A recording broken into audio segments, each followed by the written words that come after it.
Hello, everybody. This is Dave Stevens coming to you live from Radio Row. And yeah, it looks a little empty here on day one of media availability here at the Super Bowl. Not many people here, but we are. Hi, everybody.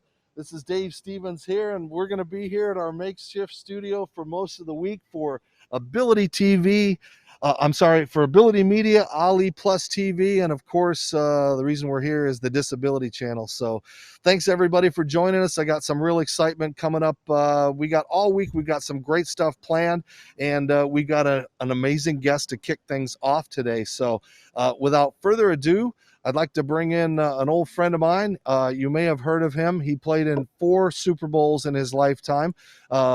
All 4 winners, I might add, with the Pittsburgh Steelers. And Rocky Bleier, 4-time Super Bowl champ, joining me to talk Super Bowl, life, and anything else he wants to talk about as we catch up. Normally, we'd be together. He'd be showing me his 4 rings. We'd be talking about Bradshaw and everything. But Rocky, thanks for being a part of the Super Bowl. Hey, thanks, Dave. Thanks. Now I feel like it's Super Bowl week. In the past, as you had said, we've had this opportunity to be together down at Super Bowl at one venture or another. But because of this COVID situation, obviously, as you had pointed out, not a lot of people showing up there. So you kind of brought me back into the fold, and so it makes me feel good. Like, all right, now we're getting ready for the Super Bowl. It's a great week coming up. Now, Rocky, most of our focus is obviously going to be on the Super Bowl while we talk today. But so you had the opportunity to go through it 4 times. So what are you doing as a player Monday when you hit town? You got all that kind of stuff. What did you guys go through as a unit with all the hoopla? I need tickets, all that kind of stuff. Well, it's a kind of. I'm glad you brought that up, because what people need to understand, or I think, or at least going back then, is that obviously the Super Bowl is a big thing, big factor. Now, Chuck Noll, who was our head coach, had this certain philosophy, is that every game was a game in a series of games. The Super Bowl was no different. It's just the last game that you get a chance to play in. If you didn't do well, in previous games all the way up, if you didn't win in the playoffs or in the championship game, you wouldn't be here. So every week was basically the same, and you prepared the same for that team. And so nothing was extraordinary. There was no extra time or more time. So our schedule was last week. After the championship game. So we got Monday and Tuesday off. And then we reported Wednesday to start getting prepared for this game. So we had Wednesday, Thursday, Friday. Saturday we had off. And then Sunday, the team flew down to the Super Bowl location. So we came in on Sunday. And to keep the schedule intact as it had been, is that we didn't have to report until Tuesday. And so we came down to an area like this, Sunday, checked in, and so we had Sunday night off. We had Monday night off. Tuesday was media day, so to speak, and we talked it. And Wednesday, Thursday, Friday, Saturday, you got ready for the game like you did every other week. So on a day like this, is that you had time off, so you got a chance to go out and have dinner, meet with some friends, but usually the family didn't come down. Now the added pressure was just as you had made mention. Okay, tickets. Okay, how many tickets can we get? And how many other tickets? Okay, fine. Then we have to get rooms. Whether it be your wife or family, immediate family, that'd be coming down, mom and dad. Everybody wanted to have rooms, so then you had to coordinate that with sometimes the organization. They would be a hotel that the guests would stay at, so to speak.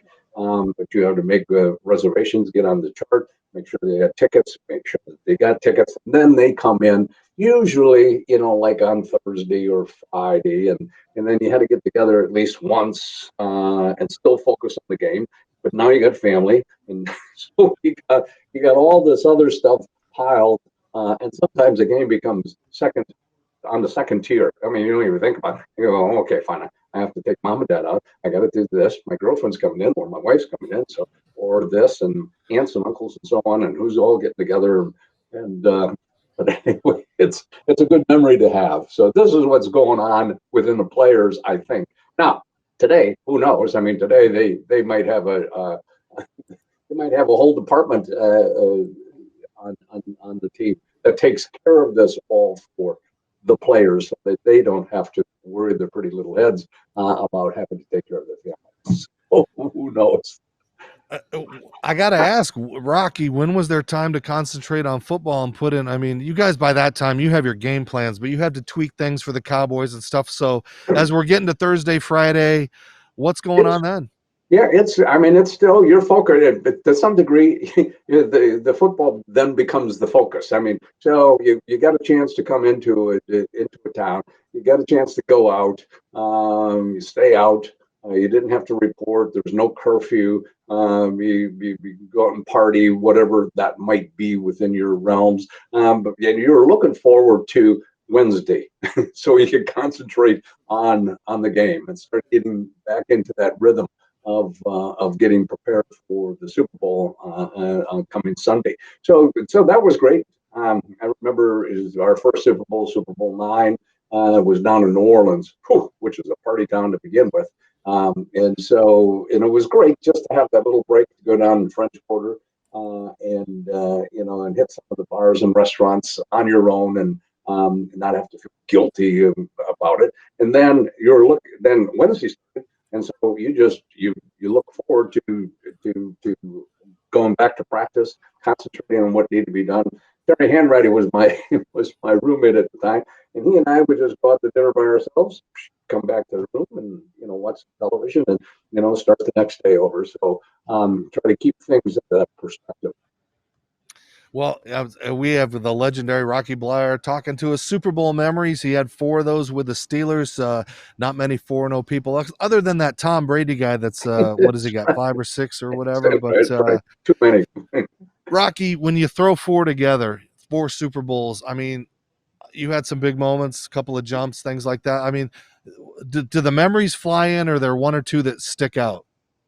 No, I think that every game that you play in, whether you win it or lose it, any big games, if you got a chance to play in the championship game as well as Super Bowl, there are plays that you remember, there are situations you remember that stick out more than anybody else. And so in Super Bowl IX, the first Super Bowl that we had played against the Minnesota Vikings, as I had made mention, down in New Orleans, we had a play. I mean, I was very excited, but we had a play specifically put in for me.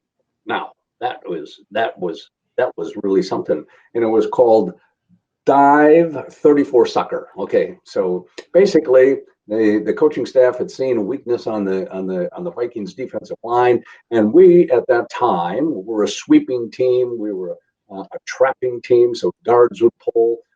Franco would be our main runner, obviously, and so we saw where let's just say everybody goes to the left, that there was a gaping hole back at the right. So if we took a counter step, like everybody's going this way, I would come back into that hole. So we ran it to I think probably the third play of the game, and boom, everybody went to the left, we came back to the right, and it opened up, and I got 19 yards. Franco would have scored, but I got 19 yards. But that's all. So we ran it once, and then we came back and we ran it again, and I got like 12 yards. And then we came back and in the third quarter, and we ran it again, and I got like maybe 8 yards. And then we ran it again. So now the situation's down. Time's running out. We got the ball. We're down on the 20. We're probably down on the 20-yard line. Maybe the 26-yard line. And we had 6 yards to go, pick up a first down. It was 3rd and 6. And Bradshaw comes back into the huddle. And as he does to incorporate his team, he looks up and he says, "Okay, guys, what would you like to run?" in unison. Let me tell you, in unison, without a nanosecond. I mean, it came out like soccer. We're going to run soccer, and I'm thinking to myself, yeah, because you guys don't do anything. Nobody blocks on that play. No wonder you want it. You know, how dumb, how stupid do you think they are? And we can't run it another time, 6 times. Well, we did come back and we ran it. I did get hit. I just made the first down on that play, which led to a touchdown to give us the lead at 17 points. And so it was a big play. But see, I remember that play and specifically. And in Super Bowl 10, there was a play that had taken place. I won't take up so much of your time, but it was a very crucial play. And I thought was probably the dumbest play called, well, in our history anyway. And it was in the fourth quarter, and we had the ball on the 40-yard line, and it was 4th down and 7 or 8 yards. 4th and 8. So naturally, what are you going to do? Well, it was probably a little less than 2 minutes on the clock. You punt it. You just get it out and let the defense take over. And so all of a sudden, there's a timeout. Okay. Hand ready. Terry got hurt. Terry Bradshaw got hurt on the series before. So he was taken out of the game. Terry Hanready's now our quarterback. He stops. Chuck calls the timeout. And I'm thinking, what are you going to do? What are you going to do? You got to punt the ball. You got to get it down there, or you got to throw it. If they intercept it, then that's as good as a punt. If you're going to run it, well, we've got to give it to Franco. He's our 1,000-yard runner. So he comes back into the huddle. So I ask him, what did he say? What did he say? He said, so he gets in there. He calls the formation, 4 right split. He calls the play, 84 trap, which is a strong side trap. But I'm running the ball, and I'm thinking, 84 trap, that's not a great play to call on 4th and 7 or 4th and 8. And as we're breaking the huddle, he says to me, run out as much time as you can. Now, I'm not a run out guy. Franco's a run out guy. You ever see him? He goes this way, he goes that way, he goes this way. I'm an A to B guy. That's all I know. A to B. And the ball snapped, the clock runs, boom. 2 seconds. And they take over. And I thought, wow, if anything, we didn't get the first down. And if we lose this game, fortunately, we came up with an interception to be able to win the game at the end. But that was that one. The Super Bowl 13, for me, it was the play right before the half. That was a 3rd and 7. Geez, they're all 3rd and 7s and 3rd and 7s and 4th and 7s. They're all so that was. What was Bradshaw doing with all these 3rd and 7s? Obviously not completing any passes, right? That's right. And so it was a quick pass play to the halfback myself to go right down the line of scrimmage and hopefully pick up the first down. That was the play they called. It was a broken play. All of a sudden, I floated in the end zone. Bradshaw's running around right before the half and throws it into the end zone. Throws it to me. My immediate reaction was he's throwing it away. He's throwing it over my head. Now, I'm not that big of a guy, 5'9.5", but I leaped as hard and as high as I possibly could during that period. And all I thought was if I could just tip it, if I could just knock it down, maybe it'll fall in my hands and so on. So I threw my hands up. Fuck, it stuck. And it comes down across the goal line and gives us a lead. And as I'd like to say, a lead we'd never relinquished. But that was my memory of that play in Super Bowl 14. My biggest memory, it'll take too long, is that Terry got confused throughout the whole game on what plays to call. And it stopped our running game. Now we were 11.5-point favorite going in playing the Rams out in LA. And at halftime, they had a lead, so it was a big game for their fans, obviously, and for the excitement of the game because everybody thought that we were going to roll over them. But all of a sudden, they had a lead. And the primary reason that they had a lead is we couldn't move the ball offensively and we'd find ourselves in 3rd and long situations. Because Terry got a couple plays just mixed up and ran at the wrong time. So I remember that. Anyway, those are Such my little memories. such great memories. Dave Stevens here with you at Radio Row. And again, there's not a lot of people here, but thank you guys for your support. And of course, our sponsors, Ali Plus TV, Ability Media, and why we're here, the Disability Channel. We're chatting with Rocky Bleier, 4-time champion, Super Bowl, Pittsburgh Steelers, a lot of great memories. And, to be able to grow up and, become friends with an icon like you, Rocky, and be a part of all the things we've been with the Wounded Warrior games and everything over the Right, years. yeah. I really cherish it. And I'm so lucky to be hosting a new show called Boomer Connection. And, I think the fans want to know what Rocky Bleier's up to these days. Well, like like everybody else, so after you retire, you try to find a niche of what your life is going to be and so on.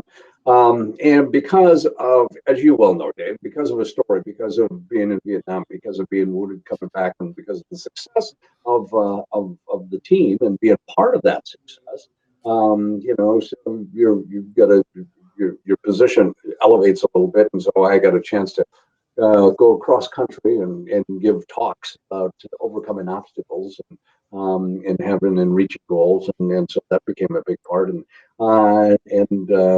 so I couldn't do that for the rest of my life, although I keep trying. But anyway, so basically today, I'm a businessman. I have a construction company here in Pittsburgh. We're a general contractor. And we do a lot of military work with the VA in our work. We do a lot of hospitals and facilities of that nature. And so it's been 20 years since we've been doing that. So that keeps me busy and off the streets, as they say. And it's got to be very sad because you guys normally come here, and I've seen you with Bradshaw, and I see, it's kind of an old home week for all you superstars catching up that you don't normally get to during the year.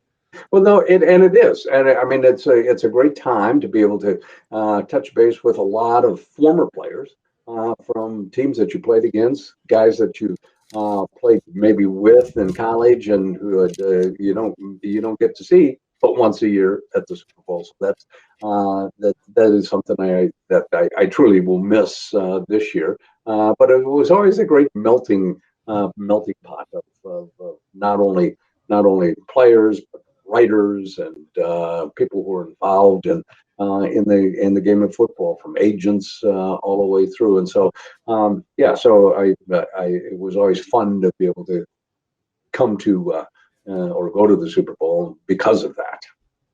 I'm so excited to be associated with Boomer Connection, and another great show coming up called Rock Bottom and Back. And if there's an epitome of anybody talking about rock bottom and back, Rocky, to use part of your name, is, you served, you got wounded, your ability to play football was in highly questioned with the Steelers. You've been back to those areas, but you've been to rock bottom and bad. If you could tell the viewers and listeners and a lot of young kids here on Ability Media who are listening at Quinnipiac College, if you could just kind of tell them, what that injury was like and how you overcame it, not only to just play football, but to get up, walk, and live your life.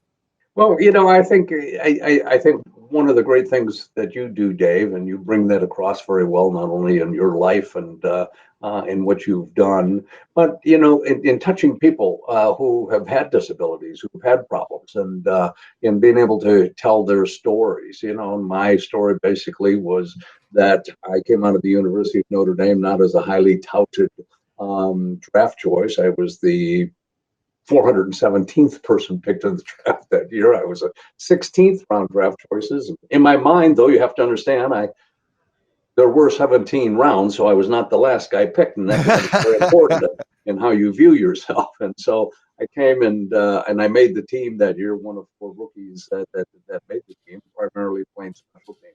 But it was 1969, the height of the war, or actually I should say 1968, the height of the war. In Vietnam, we had over 500,000 troops there, and I fell through the cracks. The draft was in vogue at that time, and for our young people out there, which does not exist anymore, the draft was when you turned 18, you had to register for service in our military, when they needed you, they could call upon you. You got a deferment if you're in college for those 4 years. If you flunked out, then you were back on an 1A classification. And so I got through college and I was with the Steelers. And when I got my 1A classification, probably in August of that year in '69, we were in training camp actually. And so the Steelers said, well, we'll take care of this. Now, I thought, well, you get into the reserve and the National Guard. That's where a lot of players had been. But just anyway, the long and short of it was that I just fell through the cracks. I got drafted, like thousands of other young men during that period of time, and I ended up in Vietnam. and as that story goes, about 4.5 months after I had been in country and a couple of skirmishes, I got we were in a heavy firefight, and I got hit twice the same day within the same action. One, I got shot through the left leg, and then secondly, I got hit with a grenade that blew up to my right foot, knee, and thigh.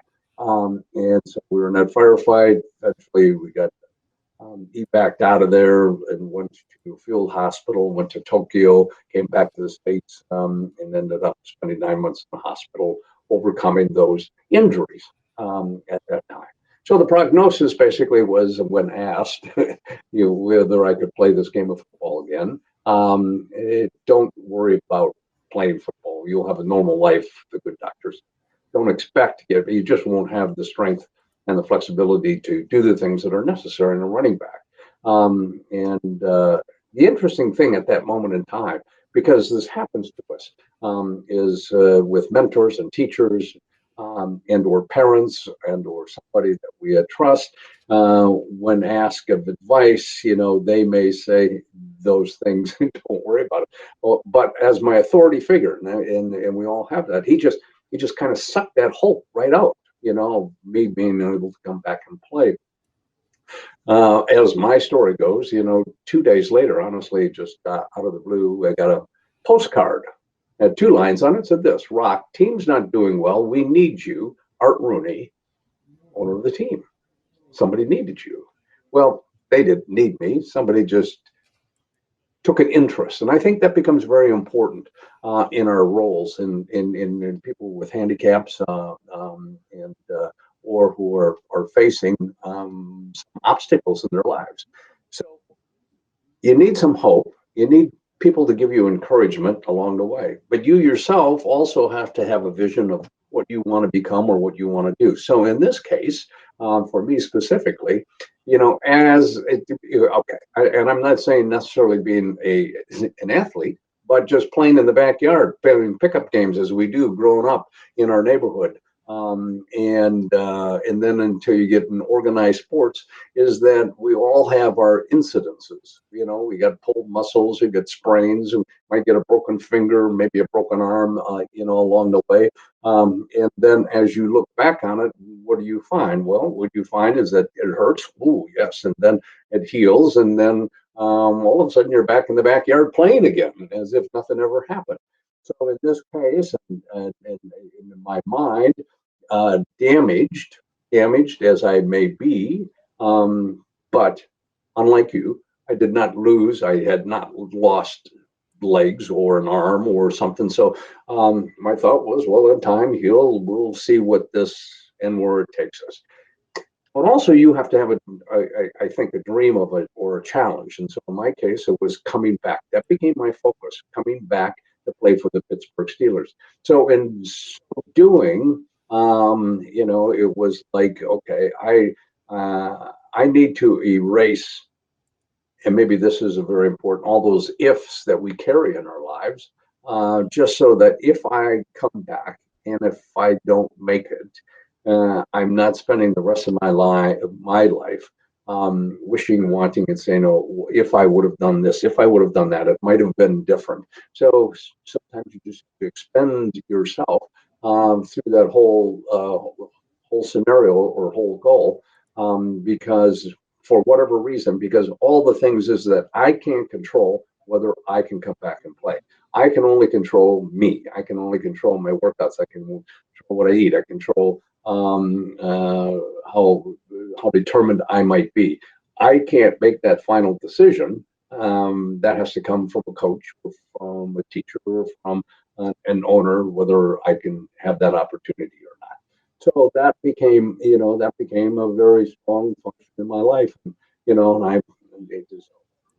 I weighed 165 pounds when I came back from Vietnam, so I had to put weight back on, obviously, and had to get back into running, into training, into going through that. So when I got out of the service, I got my weight back, and I got an invitation to go to the back to the Steelers and go to the training camp in 1970.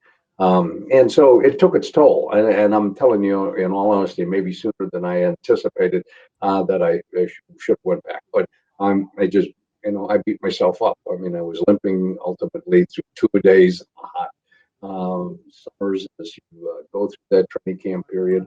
But I wasn't going to give up. And so eventually you get a break, and they put me on injured reserve that year. I had another operation, take some shrapnel out that was working its way out, and then I came back the following year, and they invited me as well, and I made the taxi squad, which is the developmental squad as they talk about it today. So basically, they bought me 2 years of hanging around, 2 years to get stronger, 2 years to get bigger, and within their viewpoint, so they could see the changes that had taken place over those 2 years. So I got a chance to make the team in 1972, and on special teams, primarily just on special teams.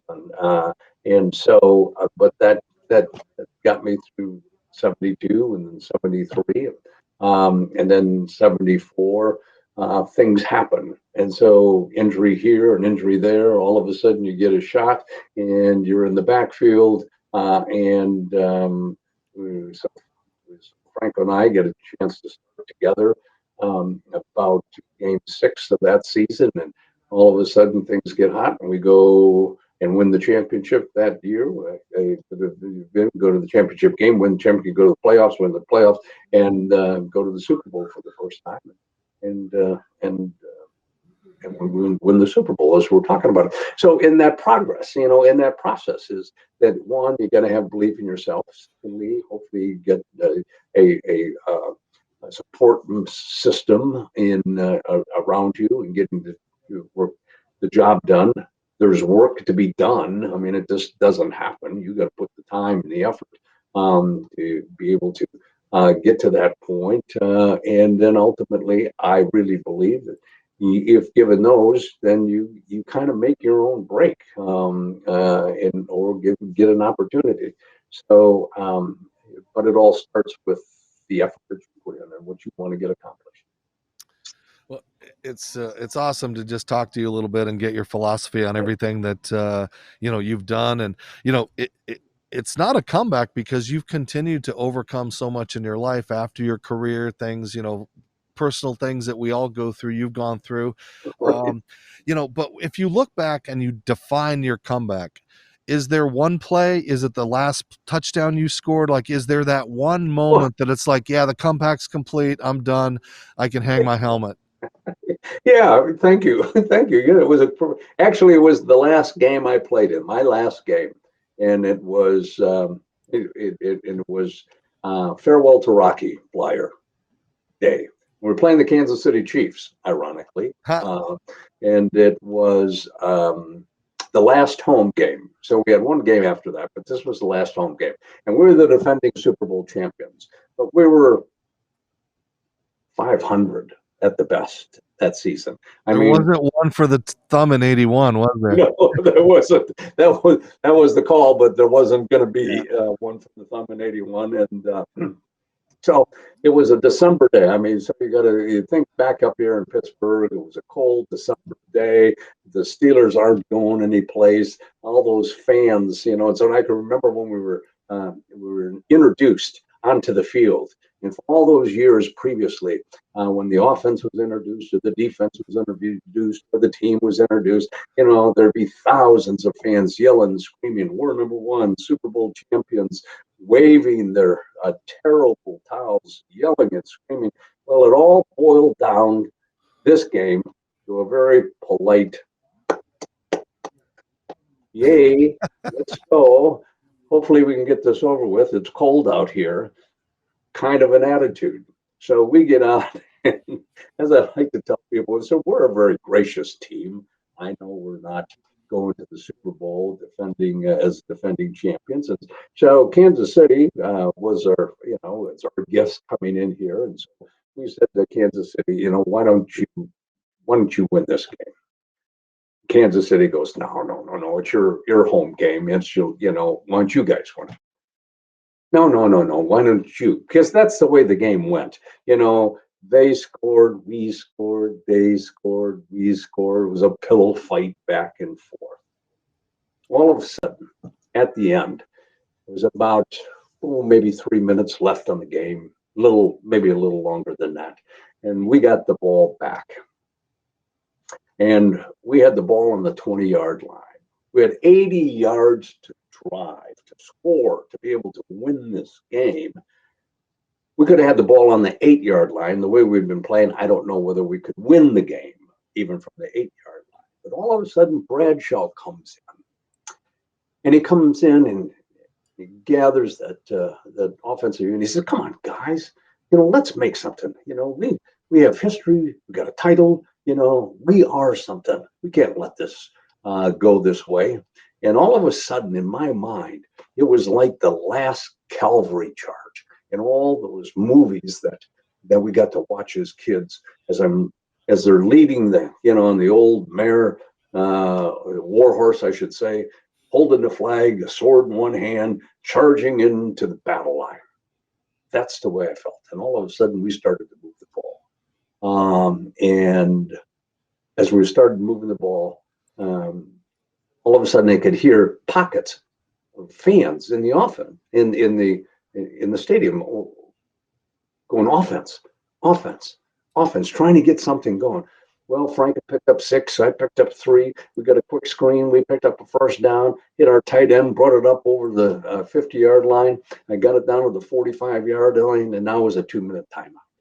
So we come back 2 minutes ago in the game. And Franco decides to give me the ball 6 times in a row. Now, he doesn't give me the ball 6 times in a game, but in his wisdom, all beat up, let's give it to Bleier. And so all of a sudden, that offensive line takes charge, and we started moving the ball. Or they did. I was just the ball carrier. We picked up 4. We picked up a first down. We picked up another 6. I got a quick screen going off to the side. We're moving the ball down the field. Now, all of a sudden, those pockets of offense, all of a sudden kind of collated together. And it was going Rocky, Rocky, Rocky. As we're moving the ball down the field, the clock's ticking away. We got the ball on the 11-yard line. It's about 26 seconds left in the clock. The play that it was called was a trap off to the left side. The ball was snapped. Right guard pulls. I'm underneath. The ball goes 26. The clock goes 26, 25, 24, 23. I turn up. It's the largest hole I've ever seen in the 12 years that I've been with the Steelers. And I turn up in that hole. Clock's ticking down. 22, 21. Middle linebacker hits me. For some reason, I was able to keep my feet. I got now 10 black jerseys pushing me towards the goal line. The clock's ticking down. I come to the goal line. All of a sudden, the defensive back comes rushing up to make that tackle. I leave my feet. Let me tell you this. I propel myself into the end zone. He does as well. And the clock's going 19, 18, 17. And we collide midair, come down. The ball crosses the goal line. And we win the game. And that was the end of it. And I went home, and my career was over with. Well, you talk about your career then. Tell us now what we've talked about your motivational speaking. When you do that or when you get to do it again, I know you've been doing some virtual things like that. What's your main point? What do you want to tell people? What do you want to leave them with?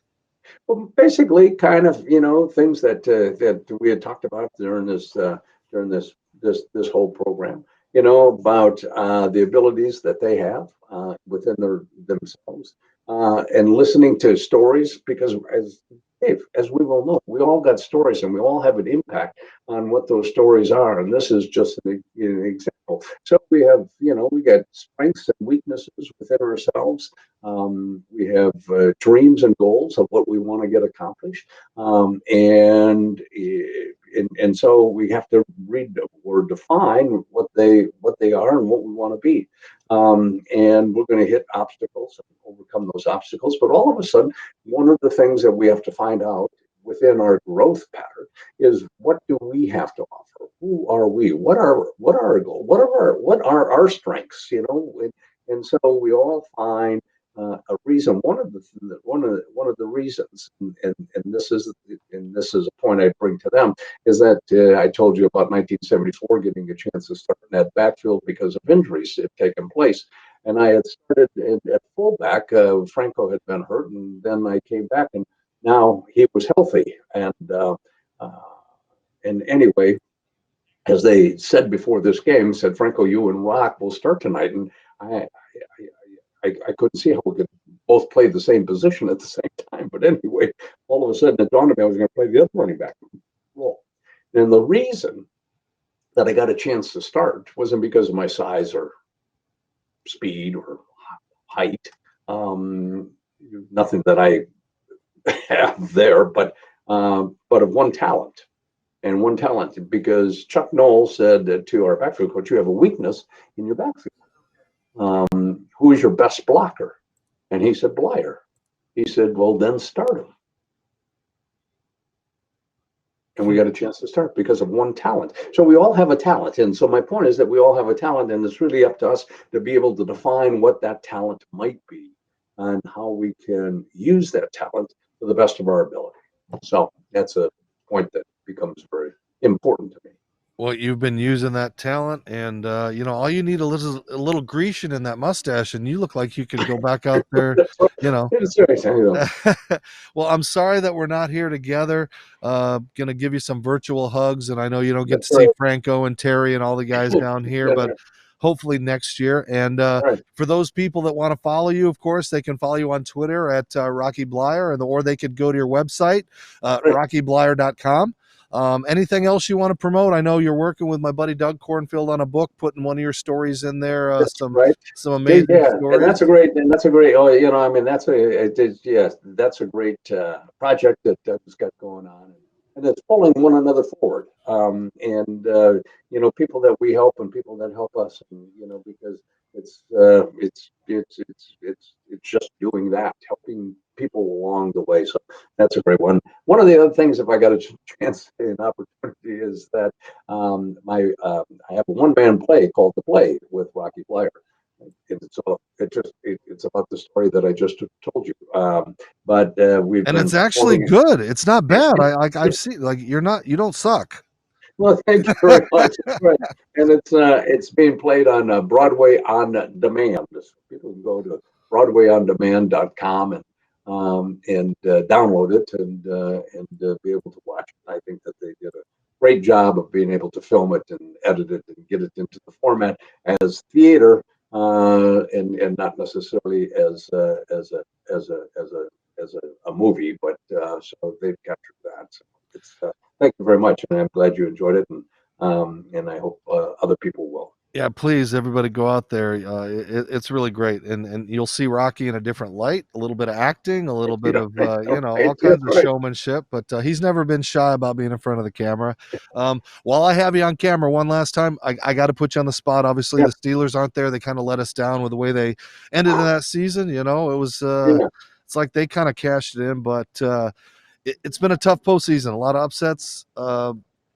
My gut wants to go with the old man, but the reality is Patrick is a pretty good quarterback as well. So wonder what your thoughts on who you got. Yeah, this is I feel kind of the same way that you do, maybe the majority of people. I thought the Patriots have done a tremendous job from the beginning of the season in being able to mold together, grow, and get to where they are today, and especially the playoff game that they had last week to be able to get in this position was something that was quite remarkable. Now, so you got the defending champions and the Kansas City Chiefs. So this is a game, this is a game that's going to boil down to big plays. Who's going to make the big play, or who's going to make the big mistake? Who's going to fumble the ball, or who's going to make the tremendous, catch to put that team together? I think defensively, both have their strong suits, and as offensively as well. So and I hate to be wishy-washy about this and define. Part of me wants Tom Brady to win, just because of what he's done, and they got the capability of doing it. But sometimes I think that the experience of being there before, and the defensive power that Kansas City has will prevail. But it'll all come down to that. Somebody will say, "Oh, come on, that was a stupid play," or "You should have caught that," or "What a great catch," or "A great interception," or "A great return." Somebody made a mistake, and it's going to be he who makes the least mistakes going to win that game. Well, thank you, Rocky. That's as political as you probably I can be, know, that's right. given our current climate. But hey, man. Well, for me, on election day. Right. Well, you would have been a good man team. You and Franco, you probably could have run out a lot of tickets and made a little better than what we went through as a country this year. But, buddy, it's so great to see you. Same here. I am smiling, See, I might get before fined. you get kicked out of there. Thank you for joining me again, RockyBleier.com, and follow him everywhere. This is Dave Stevens coming to you from Radio Row. If you want to wave and say goodbye to everybody, Rocky. Thank you. Love you guys. Thanks, everybody. We'll see you next time. Radio Row, Dave Stevens Speaks. Follow us. Thank you for Elite Plus TV, the Disability Channel, and, of course, media, the new part with Quinnipiac Ability Media. So we'll see you guys later. Dave Stevens from Tampa. Bye. Bye.